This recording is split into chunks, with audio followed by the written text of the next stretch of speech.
I'm going to hand over to the main man, over to Sam, to kick us off. Thank you, Robin.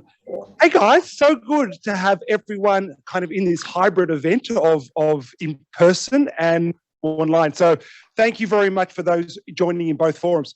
Really exciting day. This is the first in a 4-part series that the IMAA is kicking off, and we're really excited to do it with LinkedIn. The series that's going to follow this, the second part is PR and how to increase your profile. After that, it's going to be generating new leads, which we're really excited about that one. And the fourth part is Liam Lonelock, who's, I think, ex-CMO from My Muscle Chef. He's going to be talking about growing your agency, but don't sell, grow. But here we are today for LinkedIn. So this is about executive presence and growing it organically. We've got the wonderful Jenny Wagner, who I'll hand over to, and the amazing Robin O'Connell, who's going to be leading the presentation. So thank you so much to our good partners at LinkedIn. I'll hand over to Jenny to introduce everyone correctly. Thank you. Thanks, Sam. A little bit of housekeeping. If everyone online can mute, please, so we don't hear the noise while we do the presentation, that'd be awesome. So good afternoon, all. As Sam said, it's the first hybrid event. It's the first event I'm actually hosting here at LinkedIn, so I'm pretty excited. So to introduce myself, for those who don't know me, I'm Jenny Wagner. I'm the independent agency lead at LinkedIn Marketing Solution, and I'm joined by Robin O'Connell, who's a senior content solution consultant at LinkedIn. So before we start the presentation, I just wanted to give you a bit of a story. We are all familiar that B2B marketing is having a big moment. So for anyone that's been following Cannes Lions, we launched for the first time in partnership with Cannes Lions, we launched the first B2B marketing awards, and it was a success. Our CEO, Ryan Rolansky, was there. And what we noticed is that B2B marketers are overtaking B2C marketers. So if you think about Salesforce, NVIDIA, ServiceNow, they are now have a biggest marketing cap that Adidas, Nike, General Motors, all together combined. So there's a huge, appetite for marketing B2B. And as Ryan said, if he were to open an agency today, that would be a B2B marketing agency. So keep that in mind when you're pitching clients. I think this is where the future stays. Now, just to give you a quick rundown of LinkedIn, we have 800 million unique users per month. It's an audience that's very engaged, keeps growing. During this session today, we will actually get 8,000 more members worldwide. So the platform keeps growing and expanding, but not only keeps growing, but it's shifting in terms of usage. People don't come to LinkedIn only to look for a job anymore. They want to upskill. They want to connect with their connection. They want to learn. They want to hear from leaders. And with this intent, what we see, and Miller Brown study show that there's more intent of being open to advertising and marketing when you come with an intent, and our audience comes with an intent.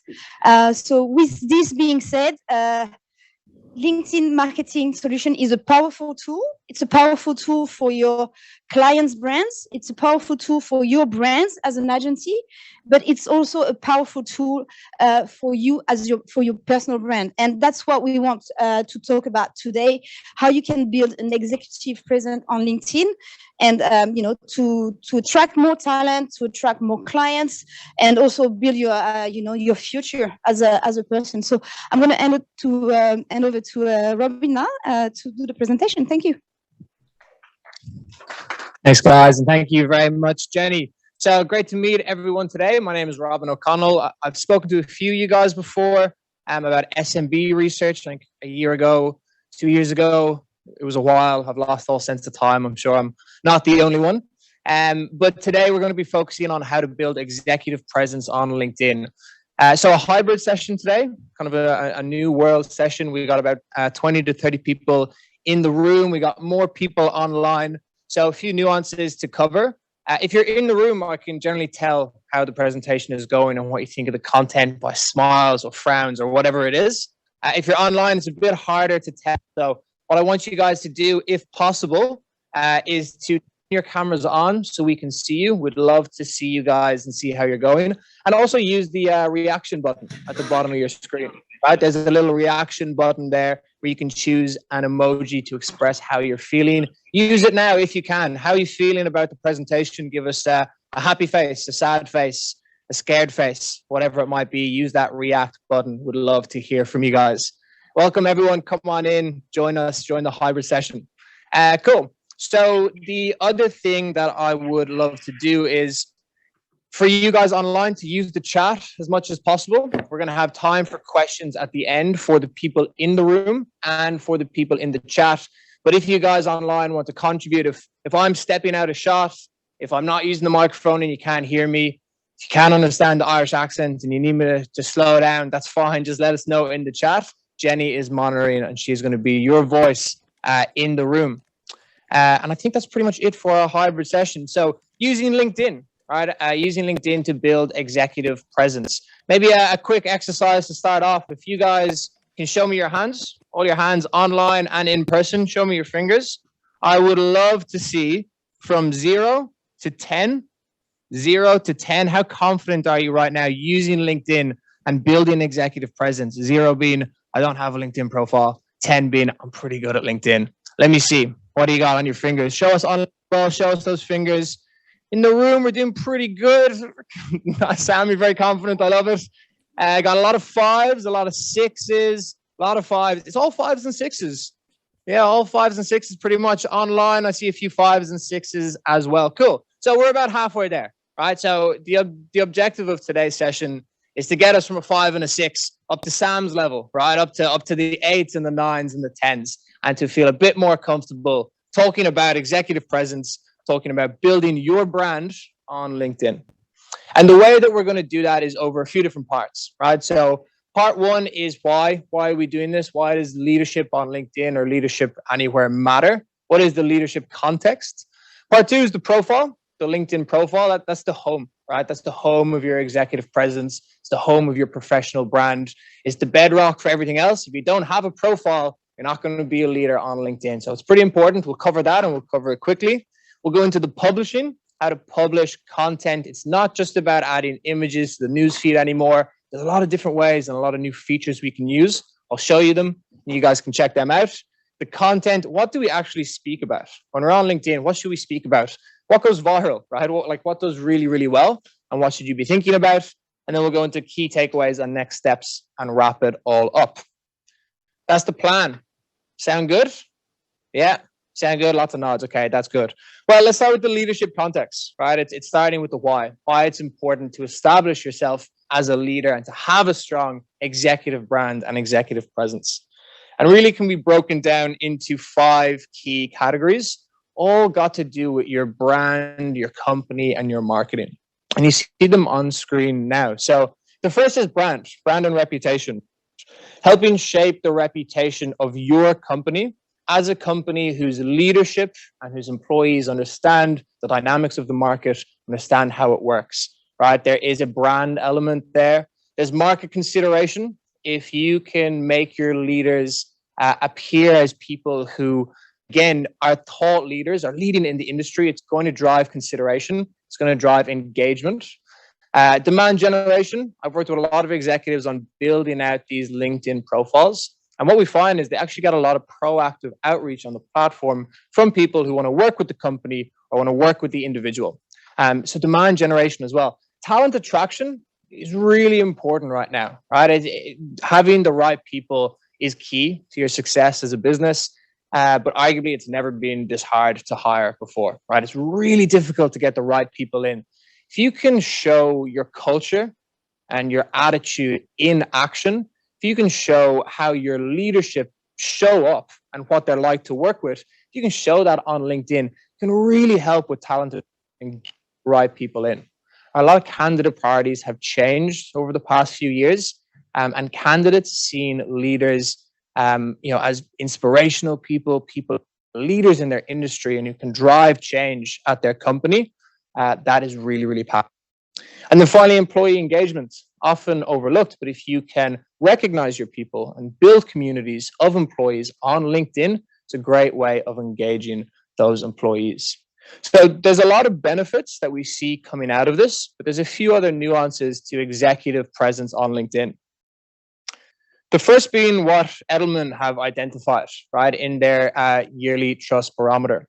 And that's the fact that business has become the most trusted institution, where we've seen slips in previous years for NGOs, for government, due to this perception of a kind of a failure to deal with the modern world and the challenges that pandemics have brought.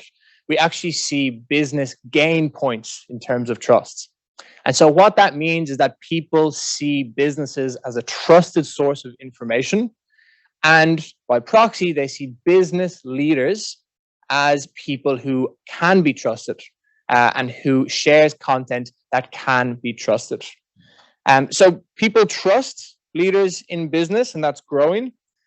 But there's also demand there. They also want to hear from you as leaders, right? We see that almost 60% of people actually say they want to see updates from business leaders in their feed and in their network. So there's a real demand there to hear from our business leaders. And then finally, engagement on that content is much higher than what we typically see.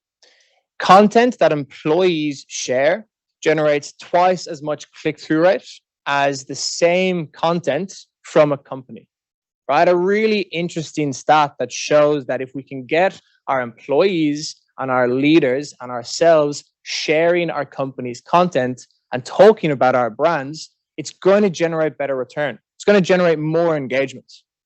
So far we have an increase in trust for this content, a demand for the content, and increased engagement when you're sharing this content. And that's a recipe for success, and it's a big opportunity. So to sum it all up, why we want to invest in this is just as I've said, right? It's trust, it's engagement, and it's the influence that we can bring across our brand, consideration, demand, talent attraction, and employee engagement. So there's a pretty strong business case there for why we would want to start developing executive presence as individuals and for leaders in our business. And that is the context that I want to share before I go into everything else, right? That is why we want to do this. And now we're going to look a bit more at the how. And we're going to do this in steps, right? So step one, I'm going to talk about the profile, what a LinkedIn profile should look like, can look like, what you should consider. That's foundational. It's the easy stuff. Next is publishing. It's putting content out there. It's a little bit more advanced. It's maybe intermediate just to be publishing. And then I'll wrap up then with the content itself. What should I actually be talking about and putting out there? What's going to drive the most engagement? And that is when we're really making strides with our executive presence. So we'll start with the profile. One of the things that I've done today is I've used examples from LinkedIn top voices in marketing around the world. So you guys can see what drives the most engagement and which profiles are most engaging. But I've balanced that with some local examples. And specifically, I've actually used some of the IMAA leadership profiles. So we can see what they're doing and learn from them. And maybe just to embarrass them a little bit as well as they see their content up on the screen. So we'll take a look at that. But we'll kick off, right? The basics of a profile is having a great photo. It's the bedrock of a great profile. You can see it in the stats up there on screen. 21 times more views, 9 times more connection requests. Having a good photo, a clear, high quality photo is essential. And if you don't have that on your LinkedIn profile, you're going to be starting way, way behind. Margaret Malloy, a CMO who is one of our top voices on LinkedIn, is a great example to check out if you're looking for really powerful profiles. And you can see that she starts with a great photo. Another visual element is the banner image, right? It's one thing that actually seems like a bit of a no-brainer to have that great visual element, but a lot of executives that I work with are missing this from their profile. And so what we want to do is use a high-quality banner image, right? Pretty simple as well. If you're starting out, use Canva. Canva have a whole section here of LinkedIn backgrounds and banner images that are really, really good. And then as you get a bit more advanced and you start thinking about changing up the imagery in your profile, use something branded. And we have a few examples here. So I don't know if Angela is in the room. might be in the virtual room, but Angela has a good example here with the Media Smiths banner. Moving down to Katie Mitchell, we're going to look at her profile a few more times as we go through this. She is the head of product marketing at Sprig and uses a really cool image there. But my favorite, I think, is Arvind Krishna over at IBM, who uses that cool pun around the IBM name, right? So it's an I, a B, and an M. Took me a little while to get it, so no judgment if it took you guys some time as well. So pretty cool, really good examples. I would say what you want to do here is make it brand orientated and make it as colorful as possible, because often that's what people are missing on LinkedIn. So that's the two visual elements we have to get right. Next up is the summary, another really important element. Main thing I'll call out here is you have to have something, right? You have to make sure you include at least 40 words to show up in the search results of other members so that your summary pops up. So don't leave this blank. And then when you're thinking about your summary, I'll highlight a really good one here, right? So this one starts with, one of my greatest strengths is bringing people together. I truly believe is a reason why people come into our lives. I'm assuming you haven't landed on my LinkedIn profile by accident, which means we must be connected in some way. Really cool opening. It's not just I work here, I have experience here. It's a little bit more personal. So really cool, well written. This guy must work in marketing. He does. It's Anthony. You might know him. Anthony, I don't know if he's in the room today, maybe not, but a really, really good example. So that is pretty much it. Look, the key thing with the profile is if you can make it a story, that's the real winner. That's where we see the most engagement. But most important is make it about yourself, right? Don't make it a generic opening. Make it about yourself. People come to your profile to see the real you, not to read a job description. All right, cool. So that is the summary. And once we move through that, we can get to some of the more advanced features. This is probably the most underutilized feature, I think, on LinkedIn profiles, using featured content. What this does is not just about featuring your content, it changes the layout of your profile. Your experience and your activity goes further down. The content you produce and that you want to engage people with, your brand's content, your content, that's now at the top of the profile. Really nice visual element. Julie Sweet, another really good example, is someone who uses this very, very well. Doesn't have to be complicated, just featuring some of your key content pieces. Again, not used a lot, so turning this on will give you a bit of a head start. Show of hands, anyone have a custom LinkedIn URL? Anyone use this feature? Oh, well, Helen, you don't count, you work at LinkedIn. 2 or 3 people in the room, not seeing anyone online, I don't think. Okay, well, there you go. That's something that everyone can take away and use pretty much straight away. Custom LinkedIn URL, you can see it here in the top right of where you snag that, right, and edit your profile. You can customize the URL as long as it isn't taken somewhere else.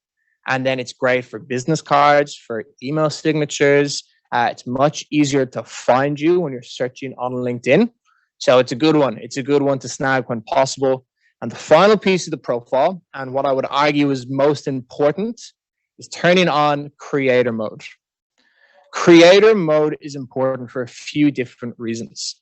LinkedIn will now recognize you as a content creator and not just an average profile. What that means is you get access to better features. You can use our latest content publishing tools, such as newsletters. It changes the call to action at the top of your profile from connect to follow. Why is that important? Why does that matter? The answer is, I always get the question, why shouldn't I just accept every connection? Why don't I just connect with everyone and then have a huge follower base? The reason is you want to keep the quality of your network high, and you want to be able to search through your LinkedIn and find connections that you know. The followers, they give you the reach, right? They are the ones who now allow you to have a bigger reach with your organic posts and to generate more and more followers. So changing to creator mode means you start generating more followers, and connections really only come through from the people that know you. So a really good way of looking after your inbox, looking after your notifications, and making sure you're getting access to the best content creation tools. So another one that I highly recommend. And that's it for profile. I'm not going to go into a huge amount of detail on profile. Those are the only things I want to share with you. There's a lot of stuff online about how to make a great LinkedIn profile. We'll actually share some guides after this that we've created that show you some of the more nuances. But if you've done what we've just talked through, then you're in a pretty good space. So we will move on then to the publishing. Posts, content, activity, publishing, that is what drives traffic to your profile. It's what ultimately results in you having a strong professional brand. It's really, really important. So we'll talk through some of the ways that you can get started with doing that. And the first is adding a post to the newsfeed. This is the bread and butter of LinkedIn. It's been around for a long time. Great home for daily thoughts, commentary, real-time ideas. The example I've shared might be a familiar face here. I'm sure you all know Shannon or might have met Shannon. Really good example here of just using a really good image, a great short commentary. Really simple the way it's been put together, but generated a lot of engagement. There's a great way of having one of these weekly posts. When you are creating these pieces of content, if you're wondering how to optimize it or how to make it as strong as possible, beyond the obvious, always aim to start a conversation or provoke a conversation.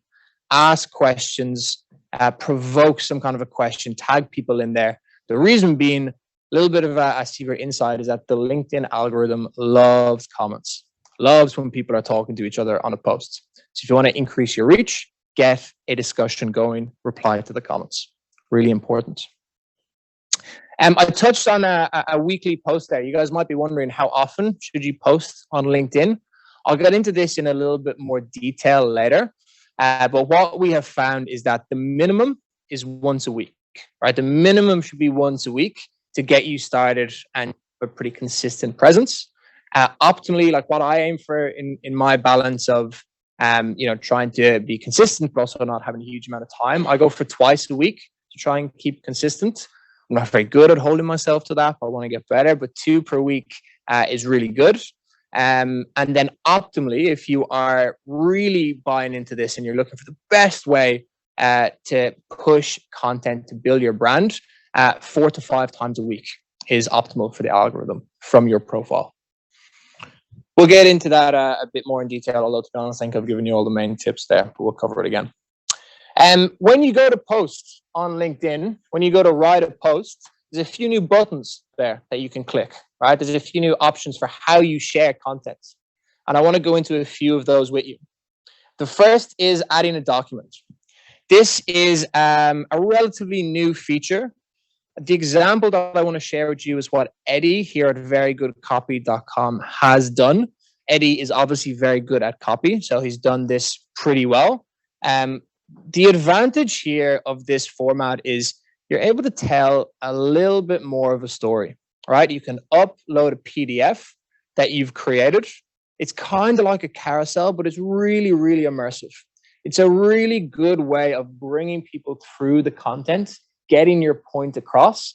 And Eddie, I think, does it incredibly well using a step-by-step kind of a format here, which generated a huge amount of engagement for him. So documents are pretty versatile. They are, available for things like company reports, any white papers you're creating, any PDFs that you have. But it can be as simple as creating a PowerPoint, right, with some key thoughts, saving it as a PDF and uploading it. Really, really good way of engaging. So that's documents. We have another example here. It's an example from a man in the room, Sam, celebrating an occasion. You can see it's generated quite a bit of engagement here. So he's done quite well.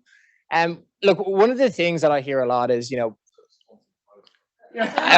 is, yeah. He actually sponsored me to show you guys this. No, it's good, right? The reason that it's good is because people often say, yeah, I'd love to be publishing more on LinkedIn, but I just don't have time. Don't have time to create the content and get it up there. Well, the good news here is that with this feature, celebrating an occasion, you can choose from pre-made GIFs in LinkedIn, right? It's a really easy way of celebrating an occasion with one line of text, clicking a button to choose your GIF, and then sharing. And as we see, it can generate quite a lot of engagement and quite a lot of reactions as well. So really, really good format for when you're a little bit time poor. which a lot of us I know are. The next one that I want to show, and I've used my own example here just for a shameless plug, it's creating a poll. And it is what it says on the tin, right? It's creating a poll on LinkedIn. It's really useful for generating engagements. You've probably seen a lot of these in your newsfeed if you're using LinkedIn regularly. And that is because they generate a huge amount of engagements. And so we show them more and more. I've used what I would say is not a very creative example here, just asking people what ABM means in order to promote an event. So it doesn't require a huge amount of creativity, I guess, or it doesn't require a huge amount of time to get one of these up and in the feed. But it is a really cool feature when you think creatively about it. So one content creator I know uses polls to canvas their follower base on what content they'd like to hear about, what part of the world of marketing they'd like to hear more about. And then based on the winning poll, the winning message, they create content around that topic. Really cool way of just getting some feedback from your followers and actioning that feedback on LinkedIn. So a cool way of using a poll, and there's lots of other great ways that we can start using this feature. And then the next one is one you're probably familiar with as well. That is a long form content. So I don't know if Tom is in the room today, or maybe if he's here virtually, but Tom has done this quite well with the post that you see on screen. Long form content, it takes a little bit more time. It's not maybe as simple as some of the other formats, but you can use it again and again. This is a great way of establishing yourself as a thought leader. If you give a relatively detailed opinion, right, just 800 to 2,000 words, and you talk about a subject matter that interests you, you can post that every few months. You can repost it at the right times. And I see people do that a lot, and it generates, again, a huge amount of engagements. So another example here as well from Stephen, celebrating 30 years in media. So Tom's example was looking to the future, talking about the future of the company. Stephen's was looking back, talking about how he has gone. Two really good examples of how you might want to go more in-depth on a particular subject. There's a new feature as well, pretty much hot off the press. If you guys are able to turn on creator mode, you'll start to see this. It's newsletters. There's a couple of reasons why we really like newsletters, right? Newsletters are a push tool, which means that when you create one and people are subscribed, they'll get a notification that you've created a new newsletter. You can't really do that with any other forms of content on the platform. So if you can create a newsletter, get people signing up, they'll be notified every time a new newsletter is created. The reoccurring series is the best way of building consistency, which means that you get remembered, and building a great follower base, which means that you are growing your executive presence. So newsletter requires, again, a bit more time, but the investment that you put in terms of time, you get back 5 or 10-fold because of what you can do with this way of publishing content. So a really, really cool tool and a good one to start using. Again, a little bit of white space because not a lot of people on the platform are using it. And then finally, we have the video. So videos on LinkedIn, members spend 3 more times watching video than they do on any other form of content on LinkedIn. People love video. I'm not going to be the first one that tells you that. I won't be the last. Video is a big part of a content marketing strategy. What I've seen work really well is similar to a newsletter, right? It's a reoccurring piece of content in video format. 30 seconds, 1 minute of you talking about a subject on a recurring basis in video drives incredible results. It doesn't have to be professionally made. It doesn't have to be too polished. What we see here is the COO at LinkedIn, Dan Shapiro. What he does is he uses his iPhone and talks to his iPhone for 30 seconds to a minute, pretty much once a week, under a series that he calls Think About It. And it is generating some incredible engagements. It's a very simply shot. It's not a huge amount of effort. Often what he will talk about is, as a meeting, he will talk about what the meeting was just about or a point of view he just shared in that meeting. He does it on a reoccurring basis and it generates really, really good engagement, really good reach, and is doing wonders for that professional brand. And so you're starting to see now that it's we can add a post, we can add imagery, and that's great. Doing that twice a week is going to work wonders for reach and for growing your followers. The more advanced forms maybe take a little bit more time, but what the more advanced forms allow you to do is build consistency, which is ultimately how you win on LinkedIn. Makes sense? Cool. So that is the publishing. And then finally, we're going to talk about the content. Any question from the chat, maybe? Yeah, good question. So you can either do that yourself, you can do it with your own caption software, which a lot of you might have, or there are also now LinkedIn captions for video. So you can turn on captions once you're uploading that video. What I'll do is I'll send around more details in the follow-up email on that. But good question, and it actually raises a really important point about accessibility, and that is making sure that you have captions on every video. A lot of people watch the videos on mute, and a lot of people who don't have access to sound will be grateful for that as well, and it results in better engagements. I think we have a question from in the room as well.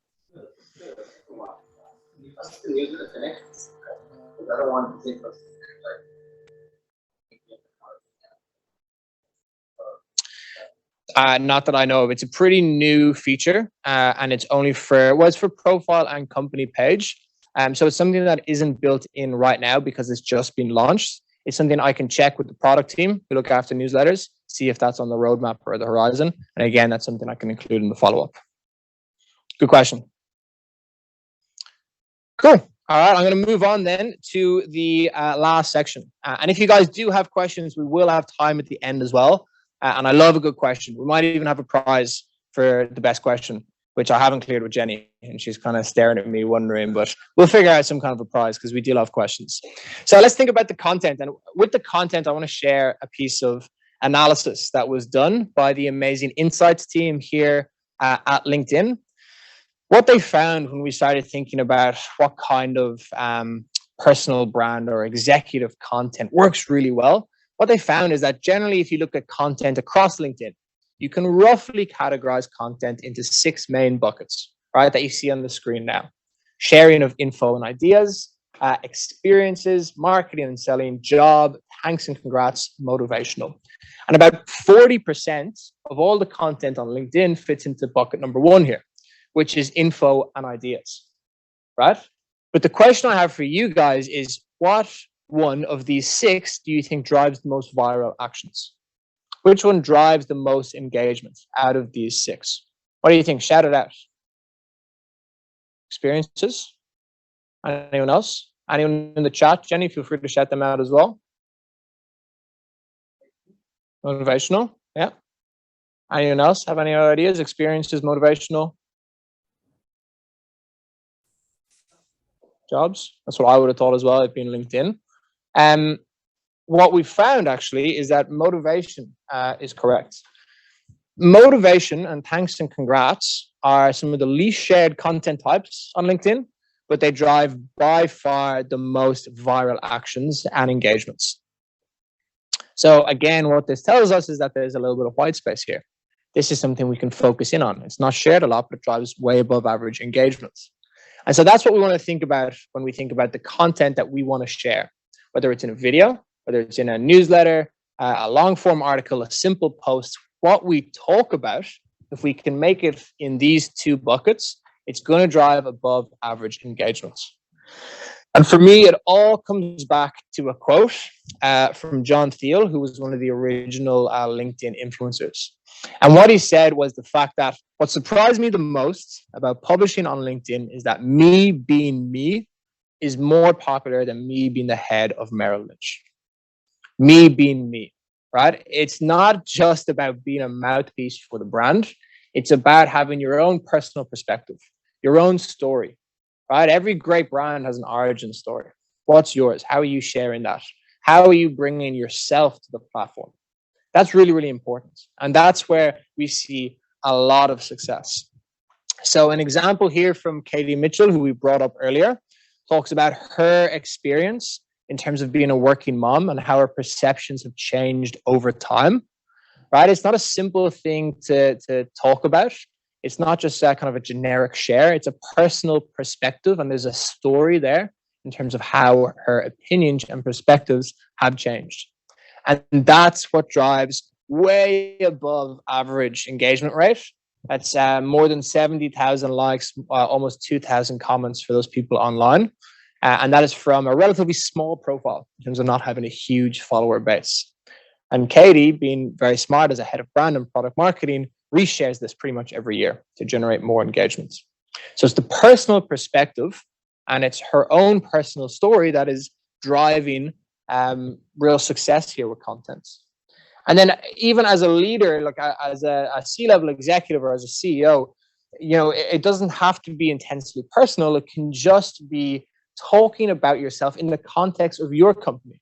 And I love this example here from the CEO of Nissan, who talks about the latest product launch, but gives his own personal perspective and talks about his story with that particular car, with that particular product, rather than just sharing that a new product is launching.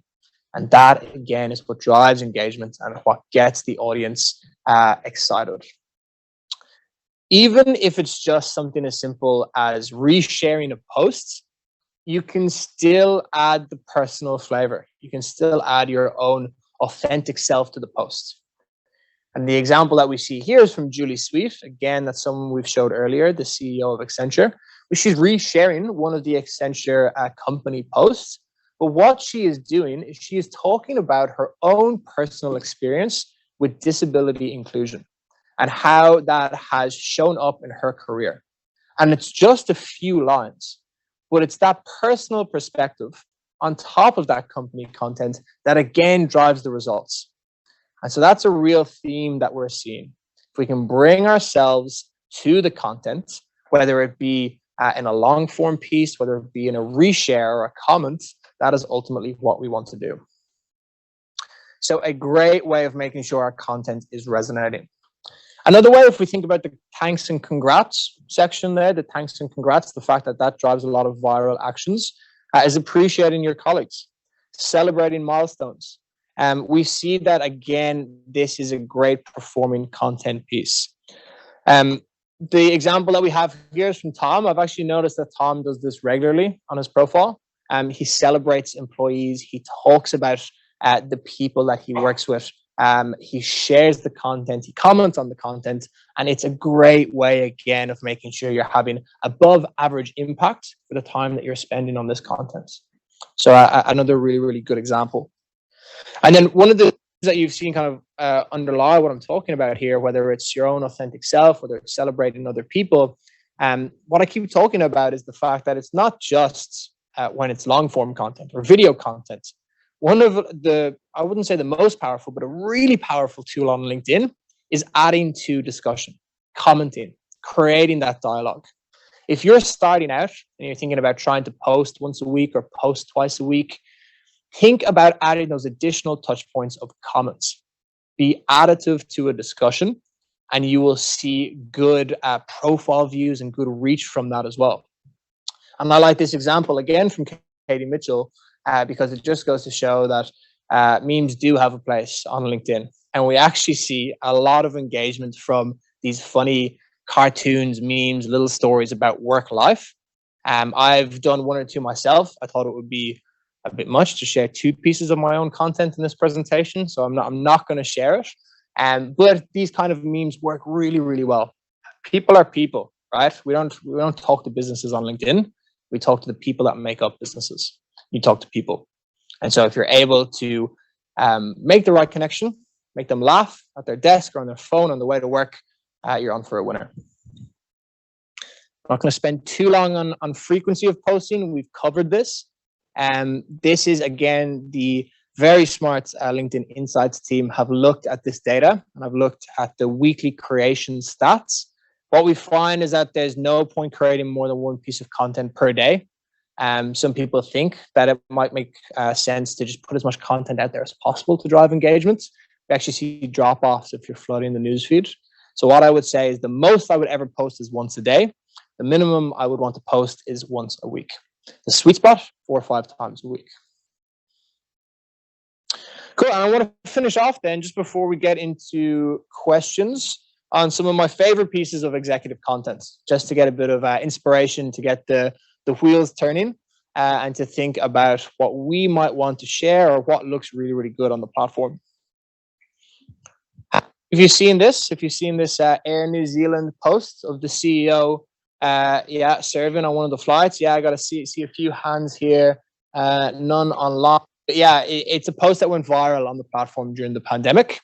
For me, it's such a good example of visible leadership, right? The reason that it goes viral is because it shows leaders, being in unexpected positions, being part of their brand, helping through tough times. Great example of being a visible leader. Something that I really, really like, and something that LinkedIn, in terms of the algorithm and the feed, has really rewarded with viral engagement, right? So really, really cool example. Right now, I'm working on a research piece around sustainability and how we talk about sustainability in our content, because it's such a huge priority for brands. One of the things that I'm finding is that if you look across LinkedIn and you look at the most engaged pieces of content relating to sustainability, come from leaders, executives, people, individual profiles, which I thought was really interesting. And so I wanted to show you guys this piece of content as one, again, of these viral pieces of executive content. It is the CEO of BP talking about their ambitions to completely transform their company by 2050. Really, really interesting piece of content that focuses not just on sustainability, but transformation, and again, visible leadership.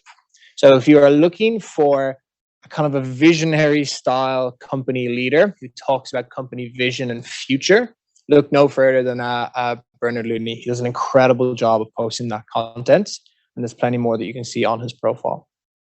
And then a local example that I want to share. Again, let's do a quick show of hands. Has anyone come across Victor Dominello's profile? Yeah, few, three, four, 5 people. Maybe someone online as well, or that might be a hand scratch. I'm not sure. I'm going to count it as a up.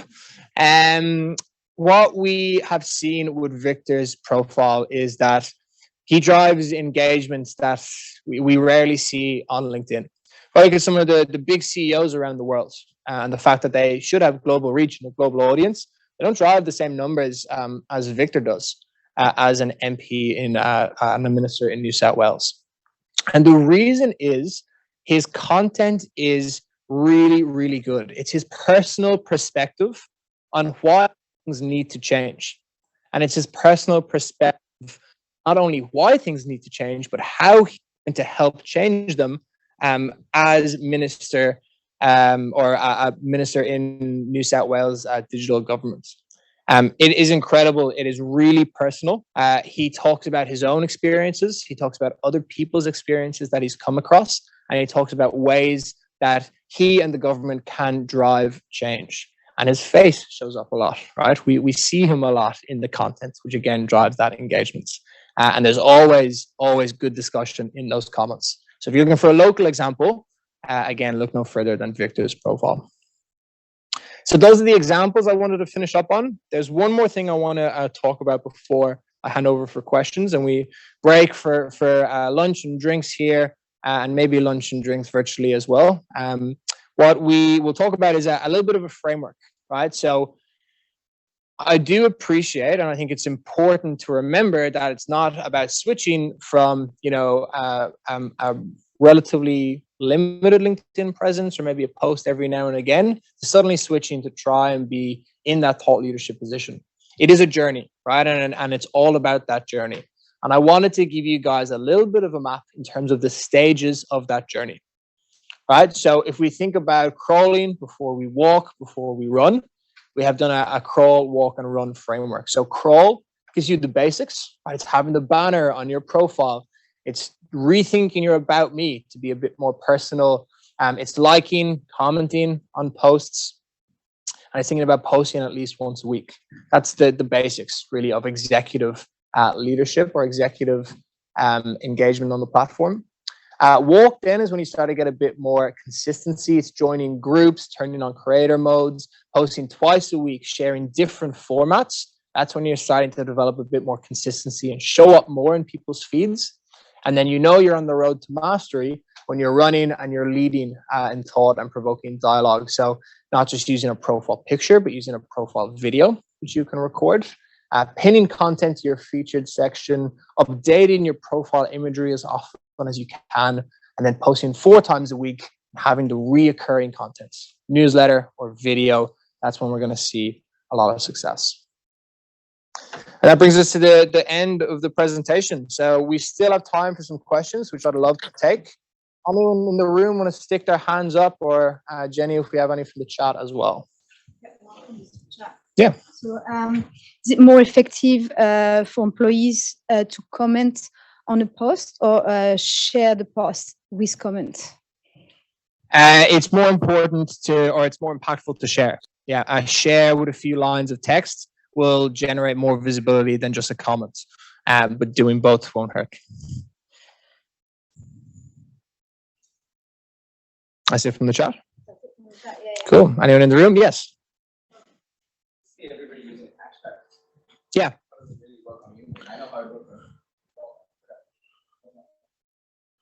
Yeah, good question. So I actually have a slide in the appendix here that we can talk about. If you actually look at the data, right, and you look at the data around hashtags on LinkedIn, just adding a hashtag to your post can increase click-through rate, right, by like 2 or 3%, and can increase the viral actions, liking and sharing, by 1% or 2%. It's not a fundamental or a monumental change to what you're doing. It's very, very incremental. So I wouldn't say, you do see those posts that have 40 hashtags at the bottom because we think it might increase reach. It's not the way to do it. It's all about the quality of the content. And then I would say maybe strategically using hashtags. And what I mean by that is having a specific hashtag for an event or campaign that you use, so you can catalog the content on the platform around that hashtag. Or it's having your own unique hashtag for your company. We see this with hashtag LinkedIn Live. Right from onboarding, employees are asked to, whenever they share content about LinkedIn, use hashtag LinkedIn Live. And what recruiters now do is, if a company asks to describe the culture, what's working here like from an employee perspective, the recruiter will say, check out hashtag LinkedIn Live on LinkedIn or on Instagram. And you'll see a lot of content created by employees that talk about what daily life at LinkedIn is. So a really cool example of using your unique hashtag. And then there's generic hashtags, hashtag marketing, hashtag content marketing. Those kind of hashtags, they are searchable. People do use hashtags to organize their feed, and that's what drives these kind of incremental gains. So I would say use them. Don't use 40 of them. Use them to help catalog what you're talking about. Like if you're giving your opinion on hashtag content marketing, for example. Those are the different ways that we see hashtags used. I think the most powerful is like the hashtag LinkedIn Live, or some kind of a unique hashtag that's relative to your company. A little bit harder to implement, but really powerful. Is that useful? Not helpful? Cool. Sam. Is there a best time or best day to post? Not really. It doesn't fundamentally change how the content performs. The quality of the content. Are you using different features in your content, like documents or video? Far more impactful. Far more impactful. If you had 24 hours to post and you just wanted to know when to post it, I would generally say post when most of your connections are online. I used to say it's during the commute to and from work. Doesn't really work in the hybrid world as much. It's just when most people are online. So I would say between 9 to 5, Monday to Thursday. For me, with a lot of Irish connections, I have to think a little bit harder and try and go for like an overlap hour between Australia and Ireland. But what you'll find is that it's not going to have a huge effect, and might have a little effect. Yeah. What's the way that content is found?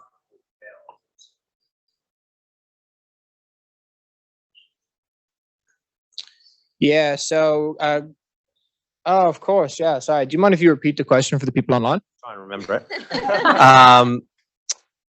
How is content surfaced or found on the platform? Because you've talked a little bit about the algorithm, but how important is it to have a lot of connections to build that executive presence? Yeah. Really good question. It was better the second time as well, I think. So how important is connections? I would say it's pretty important, right? Like the more followers or connections that you have, the more the potential audience that you can reach. So it's a big part of what your reach is going to be overall. And that is why we want to post content consistently, because that is the best way of growing followers and connections, having a consistent presence. That's why we do it. It's to influence our follower numbers and to increase that potential reach.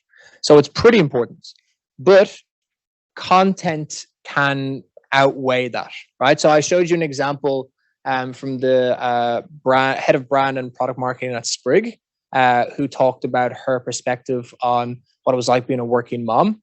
She has she at that time had quite a small follower base, but she drove huge amounts of reach. That was because of the quality of the content and how well the content performed. So it's not the only factor, but it is definitely a big factor in what your overall reach is going to be and where the content is going to go. In terms of the algorithm, the product team, I don't think would like me talking about this at all because we try not to talk about it too much. But I'll tell you my understanding of the algorithm from talking to the product team quite a lot. People talking about what you care about. That's how the LinkedIn algorithm works at a very fundamental basis. People talking about content that you care about. That's what we tend to prioritize. So that's your connections or people you're connected to. And if they've, if we've identified that they're talking about content marketing, we know you're interested in that, they're more likely to show that to you. So that's a fundamental way that the algorithm or the feed works. But again, quality of content is the number one decider here. If you have 10 connections, but you create an incredible piece of content, it has the capability to, go way outside that 10 connections. So you're saying that's the way that most people will see a piece of content on their feed is only if it's somewhat connected to their way. So because part of the question was, do people, for example, find a lot of search? Yeah. So the majority of so the question was, do the majority of people find content by searching, or is it only from people that they know? The majority of content comes from the feed rather than from search. So it is possible to find content in search, and people do use that feature. But what's more popular is scrolling through the feed, right? Scrolling through the feed. They're more likely to see content from connections that they know. That is what will be surfaced. But as they scroll, more spots will appear, and that will be filled with content that we believe they're going to engage with or that they will like, which is high quality content. So when you're thinking about posting on LinkedIn, and when you're thinking about creating this content, I wouldn't worry too much about your own connections. I would think about how can I create a piece of content that brings kind of my real self to the content, that is some way personal, that uses one of these features that we've talked about today to be quite engaging in how it shows up. And if you get those things right, you're going to drive a lot of impact. So it's not just about connections. It's a lot about the quality of the content as well. Yes, question down here.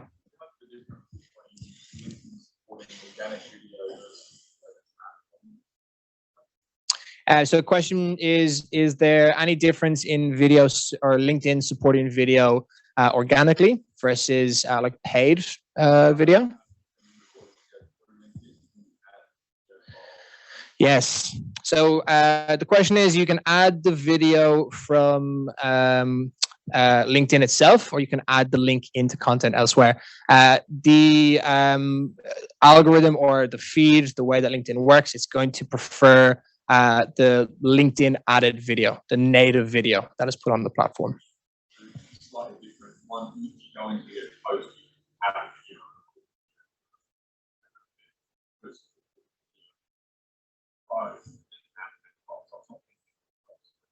Yeah. So the second part of that question, or probably the original question, was if you're posting a video on LinkedIn, you can actually record it directly on your phone on LinkedIn, or you can upload a file. I would say that there's no real difference between the two. The idea there is to make it just more accessible. Don't have to create the video and then upload it. If you have something to say to LinkedIn, like Dan, the CEO of LinkedIn, he would have done that directly from his phone as he's walking between meetings. So no difference in how it performs, just more accessible to create. Yeah, question at the back.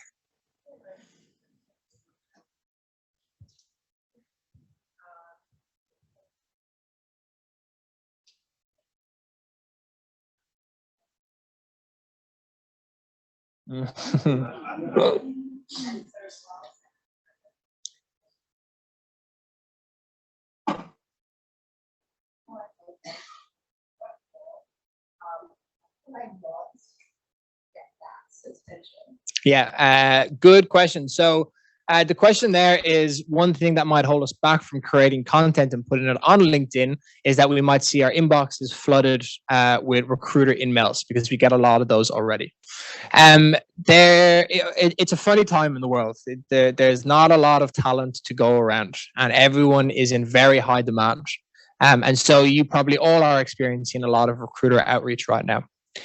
LinkedIn has a cap on the number of recruiter emails that can appear in your inbox. I can't remember exactly what it is. I used to know what it was. It's like one every 30 days or one every 15 days or something like that. So if you create content and get your brand out there and get your profile out there, I would expect that it's actually not going to increase because of that cap. I think, yeah, I think you'll be fine. The only other thing I would do is just make sure that open to work is turned off. If open to work is turned on, you're going to get a lot of messages. And I think that's the main thing. Yeah, the cap will look after it and make sure open to work isn't on. The only thing is the cap won't work if you connect it. The cap doesn't work if you're connected to the recruiter, for those people online who are wondering. Cool. We have 3 minutes left. Time for one more question. If anyone has a burning question. Yes. What's the hashtag for today? That's a great question. Jenny? Under the bus you go. Hashtag IMAA. Yeah, exactly. Brainstorm. Go hashtag LinkedIn IMAA. How's that? Yeah. Okay. Cool. All right, guys. We'll leave it there. We'll leave it with a very good question. Thank you for that one. Thank you very much.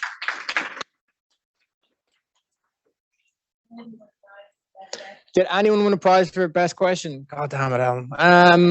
There was a lot of good questions. Yeah, there was a lot of good questions. What was the online question at the question from the chat at the start?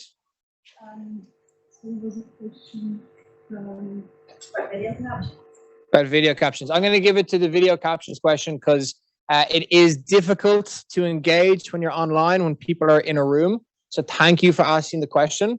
And also, it's a really, really good question because video captions are very important, especially for people who don't find sound as accessible. So that is the winner of best question.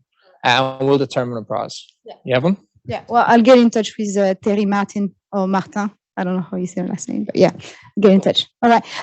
Thank you very much. I hope you enjoyed this presentation and you got a lot of, takeaways. I did. I always do every time I see this presentation. So I hope you all turn on your creator mode coming out of this session. And I hope to see a lot of your posts and good luck. It's not that hard, as you see, like creating content can be easy. So let's all make sure we create it at least once a week. That's my pledge for today. All right. And come and enjoy the drinks and food. Thank you. Sorry, I took the microphone.